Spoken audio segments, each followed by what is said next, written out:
한번 박수할까요? 이 시간 우리 전후좌우에 계신 분들과 함께 우리 축복의 인사하겠습니다. 우리 옆 사람 한번 보시고요. 당신이 축복의 주인공입니다. 우리 한번 이렇게 인사해 봅시다. 다시 한번 할 텐데요. 왜냐하면 내가 기도하기 때문에요. 네. 네. 그 권사님 안 하셨어요?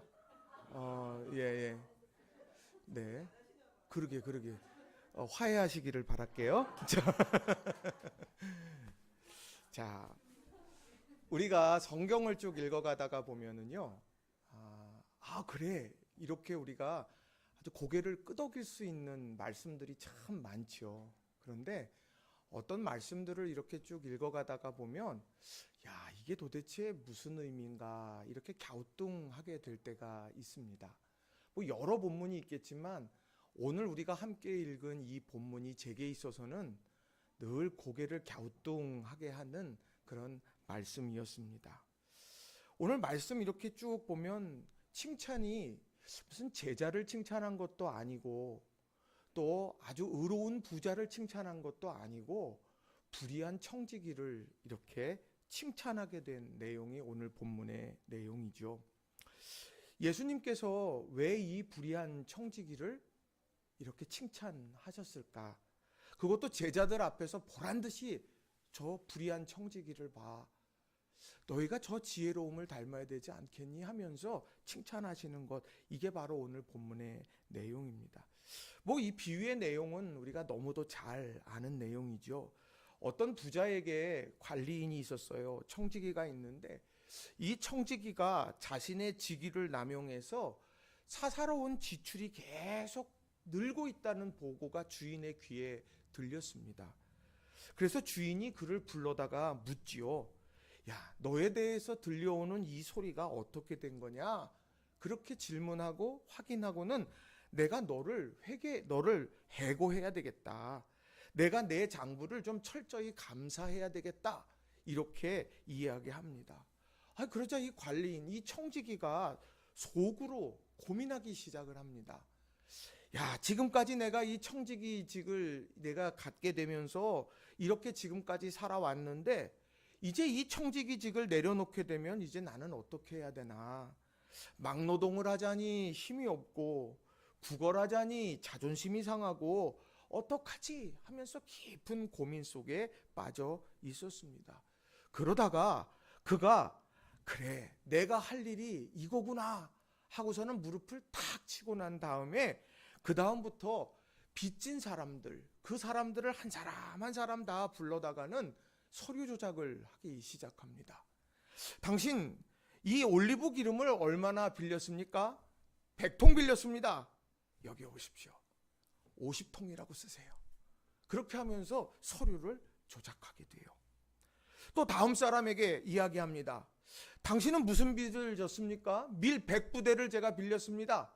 일로 와서 빨리 지워요. 80부대라고 적으세요.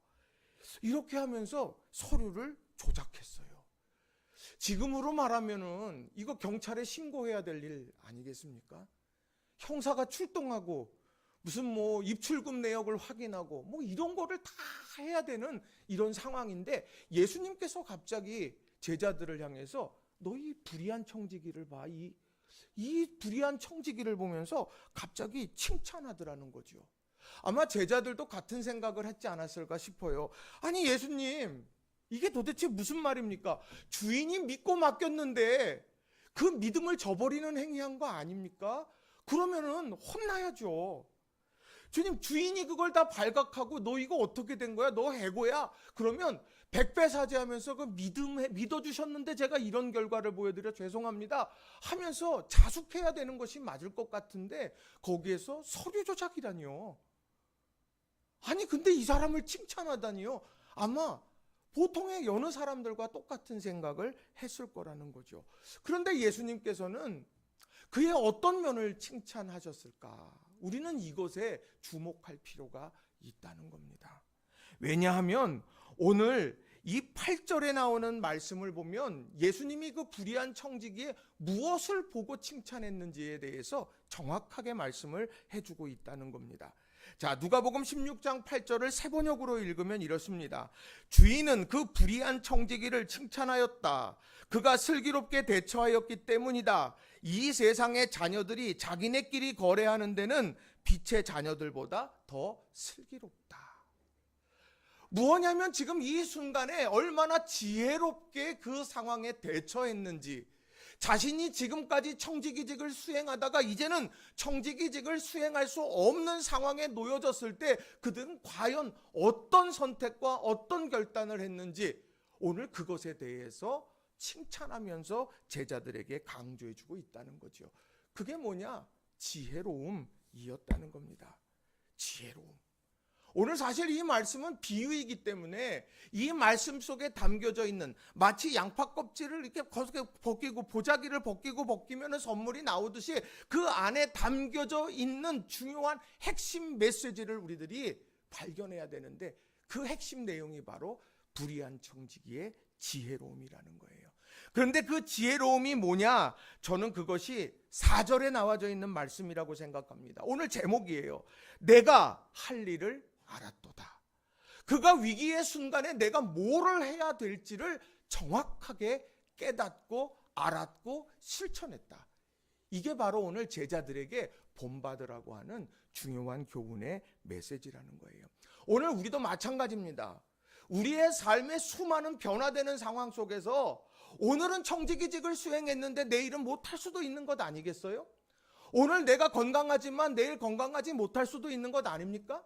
또 반대로 내가 오늘 절망 속에 있지만 내가 희망을 품꾸며 노래 부르는 날이 있지 않겠습니까? 그런 여러 변화되는 상황 속에서 내가 할 일이 무엇인 것을 알아가는 것, 이게 바로 제자들에게 있어서 중요한 포인트가 되더라는 거예요. 바라겐 우리 성도님들이 내가 할 일을 알았도다, 이 말씀처럼 모든 순간순간에 하나님이 주시는 지혜로 충만하시기를 주님의 이름으로 간절히 축원합니다. 자, 그러면 어떤 일, 그 일이 뭐고 그 일을 통해서 그 일에 어떤 태도를 가지고 그 일들을 이루어 갔을까, 그걸 두 가지로 여러분들과 같이 좀 살펴보려고 합니다. 첫 번째로는요, 가치관을 전환하는 용기가 있었다는 겁니다. 가치관을 전환하는 용기가 있었다. 한번 따라해 보겠습니다. 가치관을 전환하는 용기가 있었습니다. 이게 불의한 청지기에 있어서 중요한 포인트입니다. 가치관을 전환했어요. 여러분, 사람들마다 다 목표가 있습니다. 자, 애인에게 꽃다발을 탁 들고서 세레나데를 부르면서 무릎 꿇는 남자가 목적하는 건 뭘까요? 결혼해줘 그랬을 때 그 여인이 받아들일게요, 이것 아니겠습니까? 시험에 임하는 사람이 기대하면서 꿈꾸면서 달려가는 거는 뭐예요? 합격하고 싶은 것, 이것이 목적이 되더라는 거죠. 누구든지 그 어떤 행동에는 목적이 있게 되더라는 거죠. 심지어 가정에서도요, 오고 가는 대화 속에도 정말 그런 목적이 담긴 말들이 있습니다. 여러분 한번 맞춰보세요. 아내가 갑자기 남편을 지그시 바라보면서 자기 나 사랑해? 그건 무슨 목적이 있을까요? 나 아주 비싼 거 하나 사야 되는데 이 얘기 아니겠어요? 그런 거예요. 목적이 있어요. 자, 그리고요, 또 아내가 갑자기 정색을 하면서 물론이죠, 그렇게 하세요. 이거 뜻은 뭐예요? 그렇게 하라는 겁니까? 하지 말라는 겁니까? 그렇게 하기만 해봐라, 이거 얘기 아니에요? 자, 그리고요, 자기 화났어? 그러는데 나 화 안 났어. 화 났다는 거예요, 안 났다는 거예요? 보면 모르냐 화난 거? 뭐 이런 거예요. 그 삶의 목적이요, 어떤 행위나 뉘앙스에 이미 그 목적이 담겨져 있다라고 하는 겁니다. 자, 그럼 불의한 청지기, 이 청지기직을 내려놓게 되는 바로 이 순간까지 그가 가지고 있었던 가치관, 목적, 이거는 무엇이었을까요? 그건 바로 재물이었어요. 그가 주인의 소유를 낭비한다, 어딘가 새고 있다는 얘기예요. 지금 그 소식이 전해졌는데 그게 어디로 다 샜느냐면 불의한 청지기의 주머니로 들어가고 있었다는 겁니다. 그래서 불의한 청지기는 주인의 재물을 내 재물로 만들려고 하는 목적이 있었던 거고, 주인은 그 재물을 지켜내려고 하는 목적이 있는데, 그 두 가지가 오늘 만나게 됐다라고 하는 거죠. 재물의 문제가 바로 거기에 있다는 겁니다. 근데 누가 이겼냐?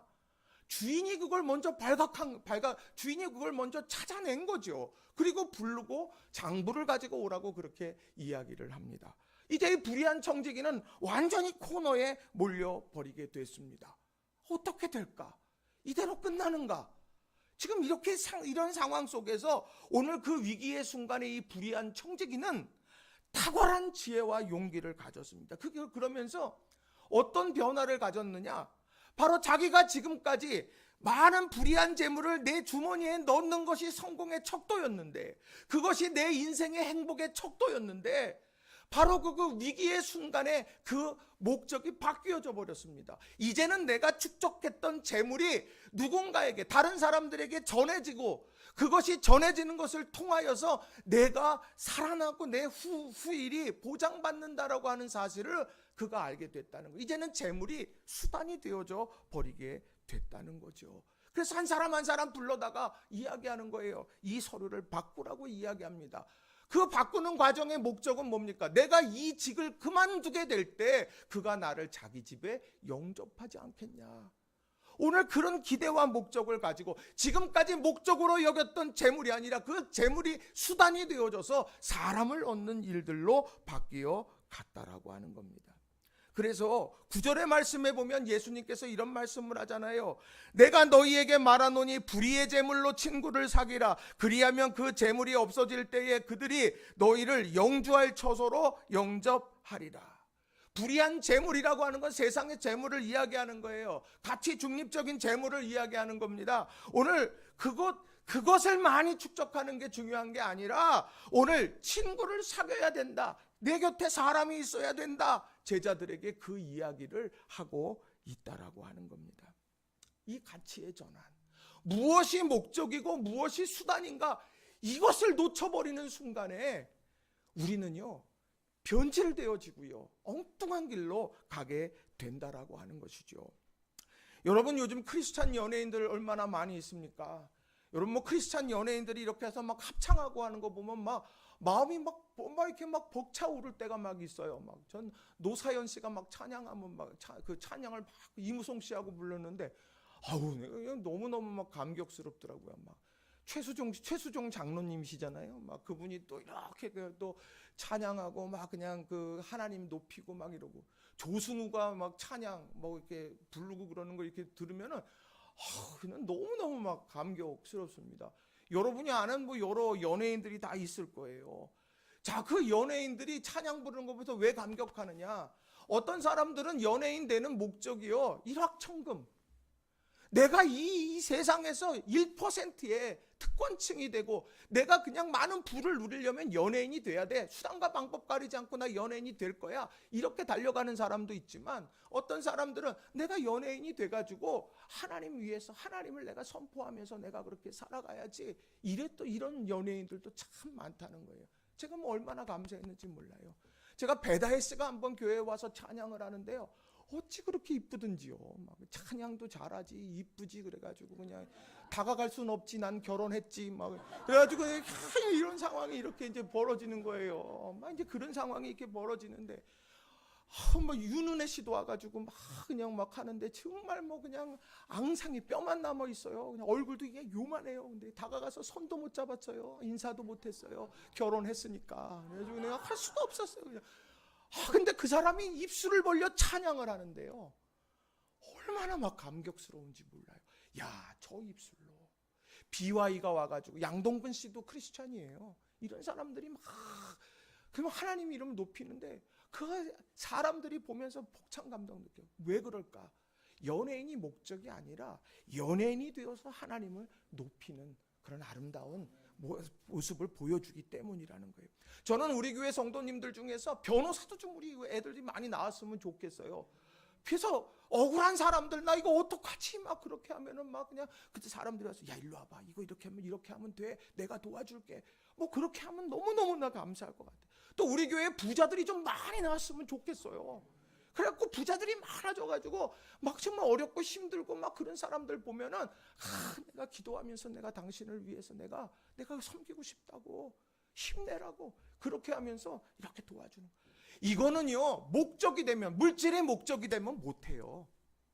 내가요 다른 내가 이 직업 자체가 그저 내가 내 밥벌이에 멈춘다 그러면은요 그러면 그런 거 못한단 말이에요. 근데 우리 사랑하는 성도님들, 우리 성도님들이 그런 아름다운 거룩한 부자들이 되고 거룩한 직장인들이 되고 전문인들이 되고 이런 꿈을 꾸면서 믿음 안에서 살아가는 저와 여러분이 다 되시기를 주님의 이름으로 간절히 축원합니다. 저마다 다 하는 길은 달라요. 가는 길은 다 달라요. 그런데 목적은 하나여야 된다는 거예요.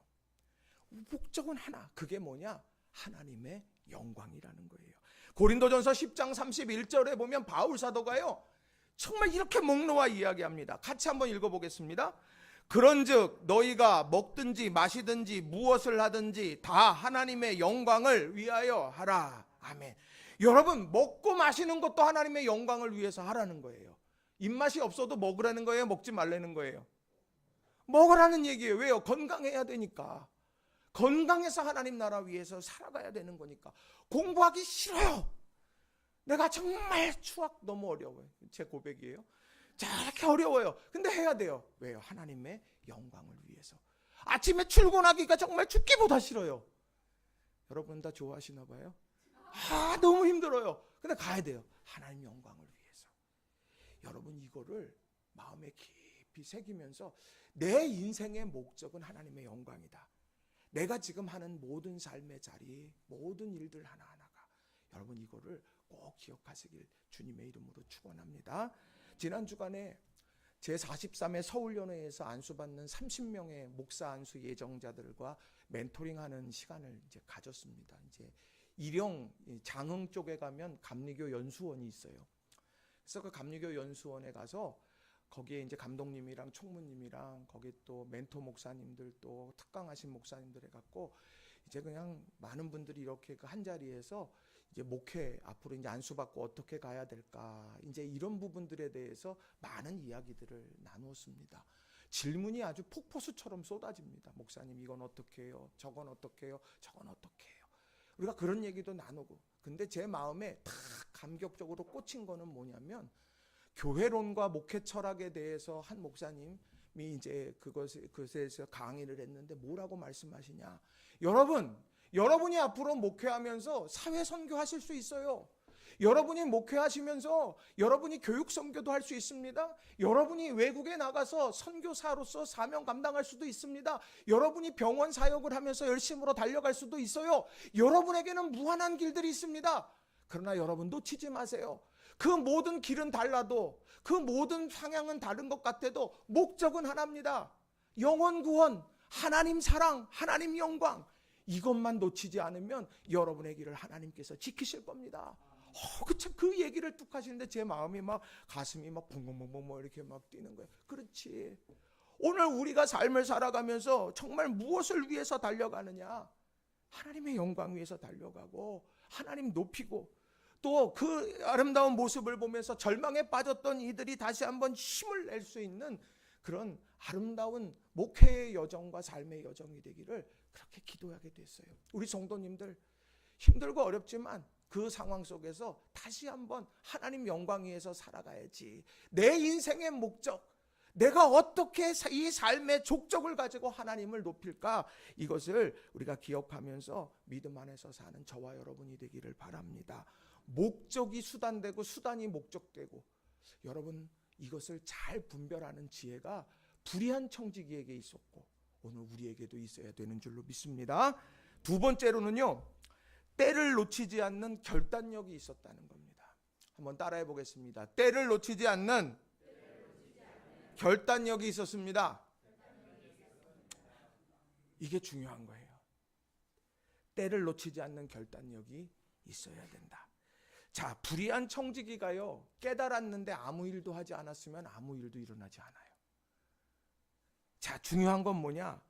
그 때를 놓치지 않고 움직였다라고 하는 겁니다. 자, 오늘 본문 2절의 말씀에 보게 되면 주인이 불의한 청지기에게 해고 통보하는 장면이 소개되고 있죠. 해고 통보를 하는데 어떻게 하냐?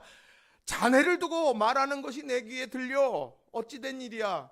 자네가 맡아보던 청지기 일을 이제 정리하게. 이제부터 자네는 그 일을 볼 수 없네. 지금 당장에는 청지기 자리에 있는 듯하지만 시간이 지나면 어느새 다 사라져버릴 자리가 된다라고 하는 거예요. 임박한 종말입니다.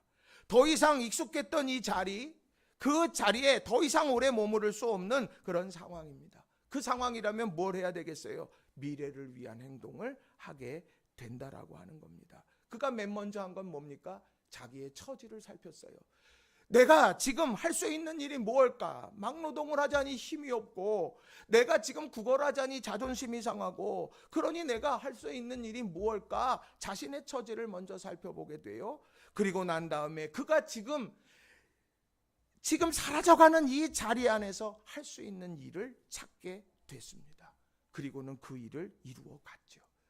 이게 불의한 청지기 세상에서 볼 때 뭐 지혜롭다 말할 수 있지만 믿음 안에서 그것은 분명 잘못된 일이에요. 그러나 그가 그 상황을 어떻게 헤쳐나갔느냐, 이것이 우리에게 있어서는 너무도 중요한 부분이 된다라고 하는 것입니다. 자, 여러분, 긴박한 상황, 여러분 그 상황은 어떻게 우리가 대처해야 되겠느냐는 거예요. 야고보서 2장 20절 이하에 나오는 말씀을 보면은요, 우리가 위기의 순간에 어떻게 해야 되는지를 이렇게 소개합니다. 제가 좀 읽어드릴게요. 좀 길지만, 허탄한 사람아, 행함이 없는 믿음이 헛것인 줄을 알고자 하느냐? 우리 조상 아브라함이 그 아들 이삭을 제단에 바칠 때에 행함으로 의롭다 하심을 받은 것이 아니냐? 내가 보거니와 믿음이 그의 행함과 함께 일하고 행함으로 믿음이 온전하게 되었느니라. 이에 성경에 이른바 아브라함이 하나님을 믿으니 이것을 의로 여기셨다는 말씀이 이루어졌고 그는 하나님의 벗이라 칭함을 받았나니 이로 보건대 사람이 행함으로 의롭다 하심을 받고 믿음으로만은 아니니라. 또 이와 같이 기생 라합이 사자들을 접대하여 다른 길로 나가게 할 때에 행함으로 의롭다 하심을 받은 것이 아니냐. 영혼 없는 몸이 죽은 것 같이 행함이 없는 믿음은 죽은 것이니라. 행함이 없는 믿음은 죽은 믿음이다, 이렇게 이야기를 합니다. 이게 뭐예요? 행함으로 완성된다는 것을 이야기하고 있는 거예요. 아브라함이 축복받은 시점이 언제인 줄 아십니까? 하나님께서 이삭을 내게 바치라고 이야기했을 때 하나님이 이삭을 데리고 가서 거기에서 모리아 산에서 번제로 바치려고 할 때에 하나님은 이미 모든 재물을 다 준비해 놓으셨어요. 그리고 내가 바치려고 했던 이삭도 하나님은 돌려주시고 그를 통해서 믿음의 계보를 이어가게 하셨어요. 하나님이 뭘 받으셨느냐? 경외하는 마음을 받으셨다는 거예요.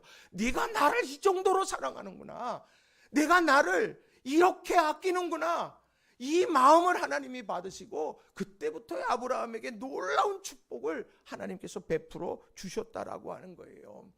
여리고가 멸망할 때에 살아남은 가족은 기생 라합의 집이에요. 그 집밖에 없어요. 자, 거기에서 살아남는데 뭐냐? 바로 붉은 줄을 메고 그 붉은 줄이 메어진 집으로 모든 가족들이 모였을 때 모인 가족은 살았고 모이지 않는 가족은 죽었다고 성경은 그렇게 말하고 있다는 거예요. 이게 뭐겠습니까? 행동하지 않았다면 죽을 수밖에 없는 거라는 거예요.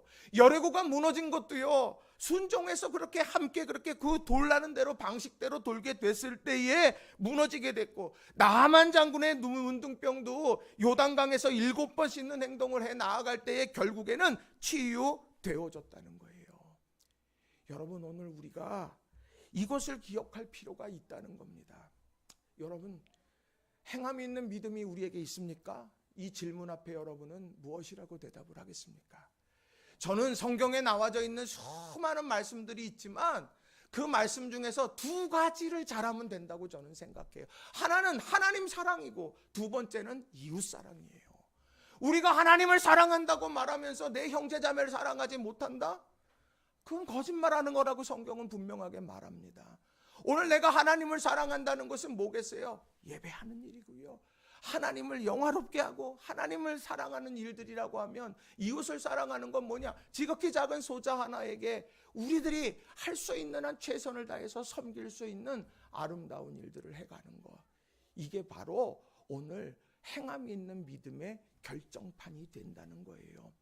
여러분, 작지만 여러분 할 수 있는 대로 여러분 지극히 작은 사람은 누구인가를 돌아보면서 여러분 구제하며 사랑하는 우리 성도님들이 다 되시기를 바랍니다. 내가 높은 데만 바라보다 보면은 내가 작은 사람이 되는 거죠. 그래서 다 나 해야 돼. 아니요. 우리 곁에 나보다 작고 어려운 사람들이 얼마나 많이 있는지 몰라요. 온담사역 왜 합니까? 온담사역 사람들이 물어요. 목사님 온담사역은 왜 해요? 그럼 제가 딱 그런 얘기합니다. 이웃 사랑하는 우리 낙원교회에 구제하는 그런 중요한 프로그램입니다. 우리 성도들이 구제 헌금을 우리가 하고 또 열심히 우리가 또 커피도 만들고 십자가도 우리가 각인하고 그렇게 하면서 그 수익된 걸 가지고서 우리가 정말 온담 장학생도 세워가고 또 어렵게 힘들고 살아가는 독거 어르신들에게 따뜻한 그 덮을 수 있는 이불을 드리기도 하고 또 이불을 또 빨아드리기도 하고 또 샌드위치를 만들어 갖고 지역을 위해 애쓰고 수고하는 이들에게 전하고 그런 일들을 우리가 해오는 거 아니겠어요? 오늘 우리 성도님들, 저는 이 하는 행동 하나하나를 하나님께서 반드시 기억해 주실 줄로 믿습니다. 왜냐하면 지극히 작은 자 하나에게 한 것이 곧 내게 한 것이라고 분명하게 말씀하셨기 때문이에요. 이제 온담 장학생 첫 번째 장학생은 이제 끝났고요. 이제 두 번째 온담 장학생을 세워서 또 우리 학원비를 지원할 거예요. 그래서 그 아이가 자라나서 그래서 그 아이가 하나님을 알아갈 수 있으면 좋겠다. 하나님을 더 믿고 신뢰하면서 하나님의 사랑이 이거구나. 이것을 깨달아 아는 꿈을 또 한번 꾸게 된다는 거예요. 바라긴 우리 교회가 부흥하고 우리 교회가 성장하고 그러면서 이런 일들이 더 많아졌으면 좋겠어요. 그래서 우리 권현임 집사님이 지나가다가 어느 교회 다녀요? 낙원교회 다녀요. 그 엄청난 교회를 다니시는군요. 그럼 우리 집사님 어떻게 하시겠어요? 내가 거기 다녀요.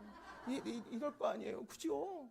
얘기하고 막 얘기하다가 조승현 권사님 다니다가 사람들 만났는데 예배 교회 다니세요. 사람들이 막 교회가 썩었어요. 세상에 교회가 근심 덩어리예요. 막 그렇게 세상의 교회들 약점을 이야기할 때 아니라고. 우리 교회 얼마나 건강하고 하나님 기뻐하시는 일을 하는지 모른다고. 그렇게 자랑할 수 있는 그런 우리 교회를 만들어가는 저와 여러분이 다 되시기를 바랍니다.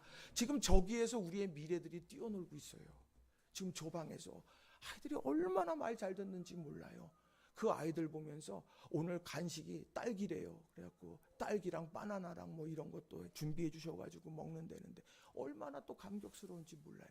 쟤네들이 자긍심을 가질 수 있는 교회 공동체를 만드는 거. 근데 그거는요, 때를 놓치면 할 수 없는 거더라고요.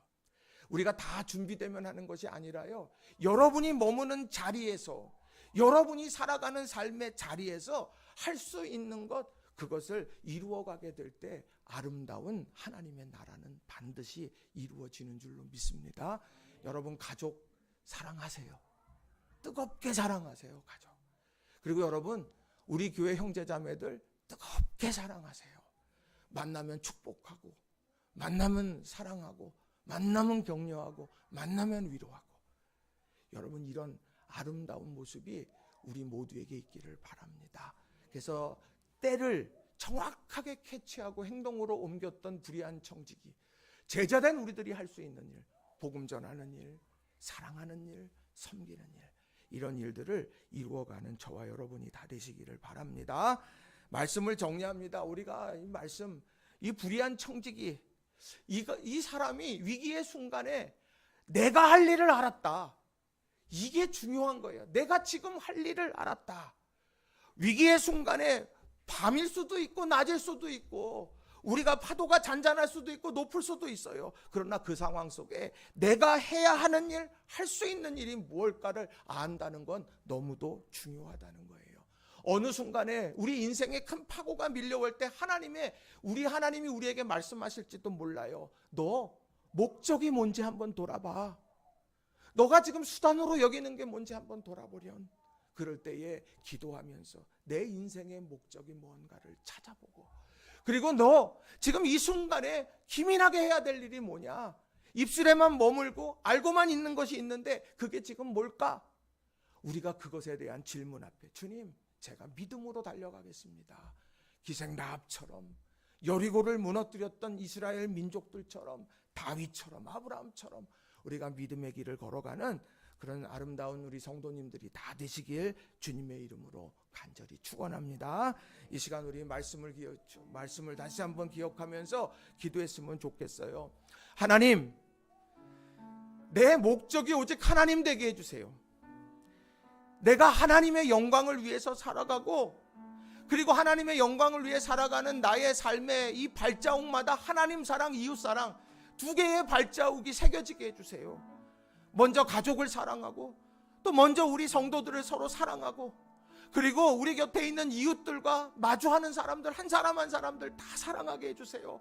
이 시간 우리 간절한 마음을 담아서 우리 이 시간 합심해서 함께 우리 기도하도록 하겠습니다. 기도하십시다. 살아계신 아버지 하나님, 감사합니다. 하나님께서 사랑하시는 아름다운 은혜의 역사들이 우리 모든 심령들마다 있게 하여 주시고, 살아주시는 택해주시는 아름다운 사랑의 역사들이 우리 모든 심령들 가운데 넘치게 해주시기를 원합니다.